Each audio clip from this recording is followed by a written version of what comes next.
Have you noticed a war between two democracies in recent history? Or imagined a world without war? A perpetual peace based on our ability to cooperate in international organizations and live in free and democratic societies? If so, welcome to the Theory of Liberalism in International Relations.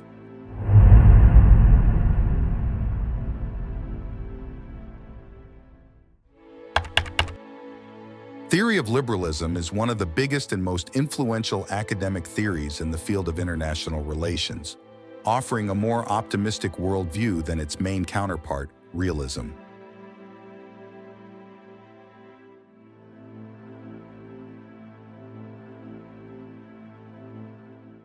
Liberalism's key focus is to create a more peaceful world based on three main pillars: free and democratic societies, international cooperation through institutions and regimes, and economic interdependence based on free trade. Liberalism can be categorized and subdivided into several groups, but for simplicity reasons, we will summarize and cover three groups: classical liberalism, neoliberalism, also known as liberal institutionalism, and the democratic peace theory. So let's get started. Classical liberalism starts and has its roots in the Enlightenment era, a period also known as the Age of Reason that inspired the American and French revolutions. John Locke, an English philosopher and political theorist, laid the groundwork for political liberalism with his work, Two Treatises of Government. He imagined an early communal life where each human, under the law of nature, was free and equal.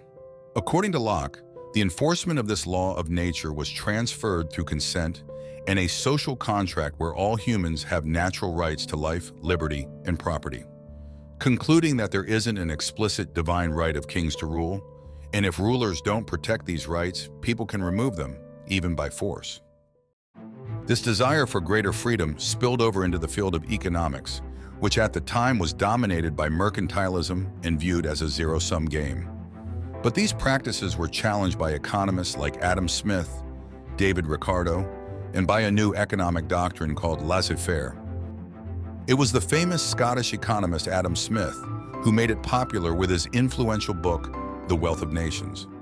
He laid out the foundation for economic liberalism, claiming that free trade benefits all parties and leaving individuals to pursue their self-interest will lead to better goods and lower prices, guided by the invisible hand of the market. These new liberal and Enlightenment-era principles were soon applied to international politics. Authors like Thomas Paine and Immanuel Kant envisioned constitutional republics ensuring individual rights in the rule of law, which we now call democracies, arguing that this type of governance would promote peace between states, strengthened through international trade and organizations. In his book, Perpetual Peace, Kant elaborated on this liberal ideal of a peaceful federation of republican states trading and cooperating with one another.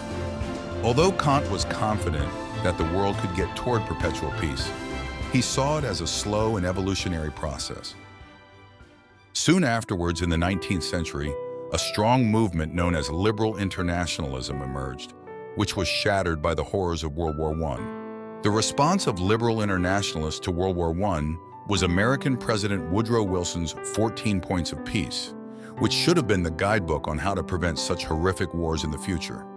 Wilson's goal and aim with the 14 points was to create a more peaceful post-war period and, in part, make the world a safe place for democracy. The 14 points called for new ways of conducting foreign policy based on open diplomacy, economic and equal free trade conditions, disarmament, and most importantly, the creation of the League of Nations. When the war was won, Wilson sailed for France to receive there a heartfelt welcome. At the peace conference, he worked tirelessly to weld the covenant of the League of Nations into the Versailles Treaty. The first global international institution in the spirit of Kant's federation. A liberal time period, which you can find in the literature by the name idealism, a name given by the opposite theorists who called themselves realists. From today's perspective, the success of the League of Nations was destined to fail for multiple obvious reasons. Ironically, one of them was Wilson's failure to gather domestic support, leading the U.S. Senate to reject the Treaty of Versailles and not join the organization.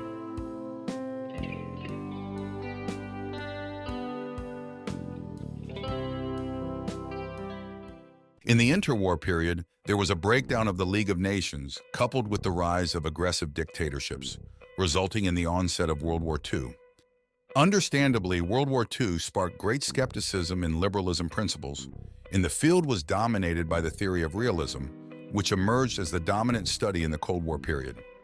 One of the main problems with liberalism and other IR theories was their prescriptive and normative nature, which were becoming irrelevant in the social scientific and behaviorist economic models that emerged during the 1950s.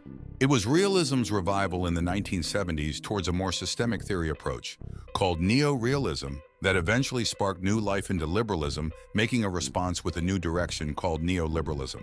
The debate that emerged was that of neoliberal institutionalists versus neo-realist structuralists. Neorealism's central idea was the anarchic structure of the international system and the power distribution between states, which determines the stability of the system and limits the potential for cooperation. The uncertainty of the system drives countries to mainly see the world as a zero-sum game with relative gains in mind. This is where neoliberalism, or liberal institutionalism, added a more nuanced view. If these systemic limitations make cooperation almost impossible and push countries to gain more power and eventually conflict, then shouldn't we see much more wars and a lot less cooperation in the world? How can we explain this increased trade and cooperation? The answer from neoliberalism came with a new concept called complex interdependence, which is today known as globalization. The concept was first introduced by Robert Keohane and Joseph Nye in the famous publication Power and Interdependence. Their work played a key role in establishing the concept of how individuals, groups, and nation-states get intertwined in a series of political, economic, and social relations, resulting in a situation of complex interdependence. As a result, this cooperation drastically increases the cost of conflict, resulting in more peaceful arrangements. Neoliberalists agree on the anarchic structure of the world and nation-states holding principal roles. But anarchy does not hold central place, and uncertainty from state behavior can be mitigated, and cooperation can be maintained with international organizations, international law, regimes, and shared norms. Furthermore, they claim states are diverse and not unitary actors, always competing internally for ideas, resulting in changing foreign policy preferences. In his later work, After Hegemony, Robert Keohane accepted the neo-realist premise that states are rational actors, but argued that the pursuit of self-interest can lead to cooperation. He also disputed the neo-realist claim that interstate cooperation can exist only when enforced by a dominant military power, or hegemon, also known as hegemonic stability theory. The main reason, he argued, was the creation of international regimes, which are a set of implicit or explicit norms, institutions, and decision-making procedures that allow states to adjust their expectations and maintain channels of cooperation. Neoliberalism started accepting more and more economic explanations and started incorporating concepts like game theory.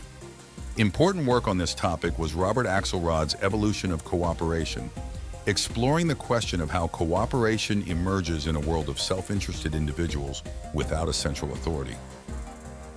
Axelrod extended his findings to international relations, suggesting that cooperation is likely to emerge as the number of interactions grows between two parties and can be maintained by employing strategies like reciprocity. The lessons learned can be applied to global challenges such as arms races in a prisoner's dilemma setting.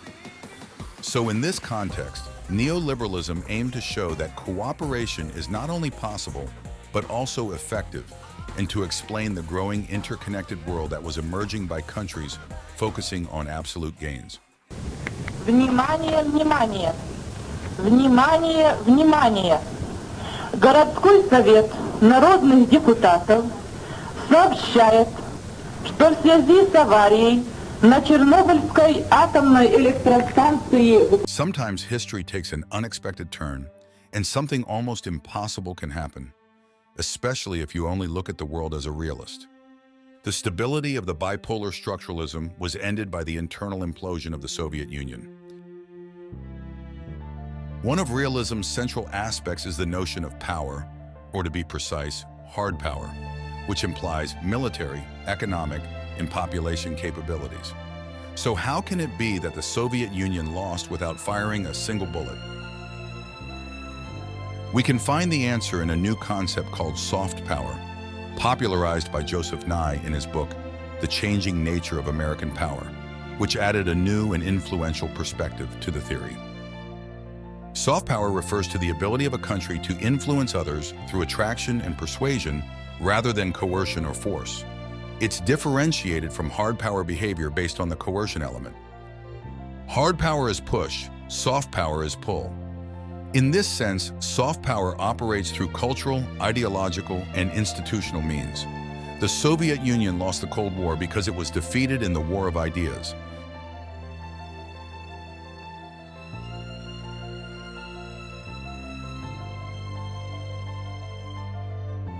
Depuis plus de 20 ans, le champion d'une Europe unie, la France a toujours eu pour objet essentiel de servir la paix. L'Europe n'a pas été faite, nous avons eu la guerre. L'Europe ne se fera pas d'un coup, ni dans une construction d'ensemble. Elle se fera par des réalisations concrètes, créant d'abord une solidarité de fait. Probably the most influential idea that emerged from liberalism is the democratic peace theory. This concept states that democratic states never, or almost never, wage war on one another. It is important to note that this concept does not mean that democracies are in general more peaceful than non-democratic countries, since we know that's not always the case. The four countries calling the conference, the United States, Great Britain, Russia, and China, through their spokesman, pledged the support of their respective nations to the creation of a plan for lasting peace. But the claim that democratic states do not fight each other is widely regarded as true and is hard to prove otherwise in a modern historical context. This idea came back full circle to Kant's project for a perpetual peace, popularized in the 1980s by the American international relations scholar Michael Doyle. The democratic peace became one of the most popular research subjects, especially after the end of the Cold War. And although the theory is generally accepted, there is a debate about why this happens. Some argue that democracies are more peaceful because they share the same values and tend to resolve disputes by peaceful means. Others argue that it is because of domestic institutional constraints, limiting the ability of the elites to wage wars because of their responsibility to the electorate, which generally tends to avoid the cost of war.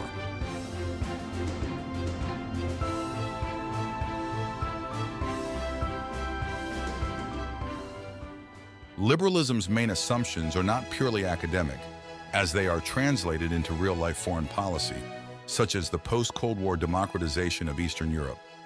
Today we opened a new chapter. Europe is spreading its wings in freedom, in prosperity, and in peace. It is a triumph for liberty and democracy. And to our new members, I say, warmly welcome to our family. Our new Europe is born.